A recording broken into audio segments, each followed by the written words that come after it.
ఆంధ్ర ఆక్టోపస్గా ప్రసిద్ధి చెందిన లగడపాటి రాజగోపాల్ రాజకీయాల్లోకి రీ-ఎంట్రీ ఇస్తున్నారు. ఎన్నికల బరిలోకి దిగాలని, ఈసారి ఎట్టి పరిస్థితిలో పోటీ చేయాల్సిందేనని అనుచరులు, వీరాభిమానులు డిమాండ్ చేస్తున్నారు.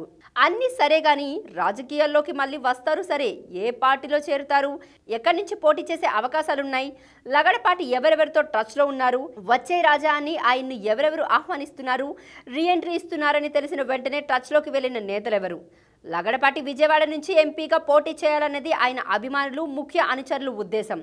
విశ్వసనీయ వర్గాల సమాచారం మేరకు అవన్నీ సెట్ అయిన తర్వాతే అభిమానులు, అనుచరులతో ప్రత్యేకంగా రాజగోపాల్ సమావేశమయ్యారని టాక్. అంతేకాదు, ఒకటి రెండు ప్రముఖ పార్టీల అధినేతలు లగడపాటి టచ్లోకి వెళ్లారట. ఓ పార్టీ ముఖ్య నేత జాతీయ స్థాయిలో చర్చలు జరిపినట్లు కూడా తెలుస్తుంది. మరోవైపు రాజగోపాల్ కూడా ఒక ప్రముఖ వ్యక్తితో టచ్లోకి వెళ్లారని తెలియవచ్చింది. లగడపాటి టీడీపీ వైపు అడుగులు వేస్తున్నారని, విజయవాడ లేదా ఏలూరు నుంచి పోటీ చేస్తారని వార్తలు వచ్చినప్పటికీ అదేమీ జరగలేదు. ఇప్పుడు కూడా టీడీపీ అధినేత చంద్రబాబుతో స్వయంగా రాజగోపాల్ టచ్లోకి వెళ్లినట్లు తెలియవచ్చింది. పోటీ చేస్తే ఖచ్చితంగా టీడీపీ తరపునే పోటీ చేసే అవకాశాలు మొండిగా ఉన్నాయని వార్తలు గుప్పుమంటున్నాయి. ప్రస్తుతం విజయవాడ ఎంపీగా ఉన్న కేశినేని నాని రానున్న ఎన్నికల్లో టీడీపీ తరపున పోటీ చేస్తారా, అసలు ఆయనకి టికెట్ ఇస్తారా లేదా అన్న దానిపై క్లారిటీ లేదు. దీంతో తాను పోటీ చేయడానికి సిద్ధంగా ఉన్నానని నాని తమ్ముడు కేశినేని చిన్ని రంగం సిద్ధం చేసుకున్నారు. ప్రస్తుతం నియోజకవర్గంలో అన్ని తానే చూసుకుంటున్నారు కూడా. పైగా టీడీపీ అధిష్టానం ఆశీస్సులు కూడా ఈయనకే మొండిగా ఉన్నాయి.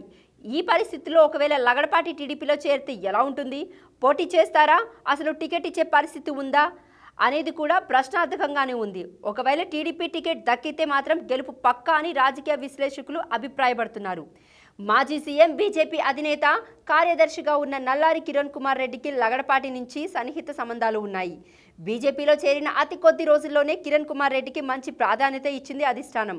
కమలం గూటికి చేరితే బాగుంటుందని కిరణ్ స్వయంగా ఆహ్వానించినట్లు సమాచారం. బీజేపీలో చేరితే విజయవాడ పార్లమెంట్ నుంచి టికెట్ పక్కా అని కమలనాథుల నుంచి హామీ కూడా లభించిందట. ఒకవేళ టీడీపీతో పొత్తు ఉన్నా సరే ఖచ్చితంగా టికెట్ లగడపాటికేనని సంకేతాలు కూడా బీజేపీ పెద్దల నుంచి అందాయట. అయితే పొత్తుల వ్యవహారం తర్వాతే తాను నిర్ణయం వెల్లడిస్తానని రాజగోపాల్ చెప్పారని తెలుస్తుంది. అటు టీడీపీ, ఇటు బీజేపీ కాదంటే మాత్రం జనసేన నుంచి కూడా పోటీ చేసే అవకాశాలు లేకపోలేదు. జనసేన అధినేత పవన్ కళ్యాణ్తో కూడా లగడపాటికి మంచి పరిచయాలున్నాయి. ఇదే గాని జరిగితే టీడీపీ, వైసీపీ ఓట్లు కూడా భారీగా చీలిపోయే ఛాన్స్ లేకపోలేదని రాజకీయ విశ్లేషకులు చెబుతున్నారు.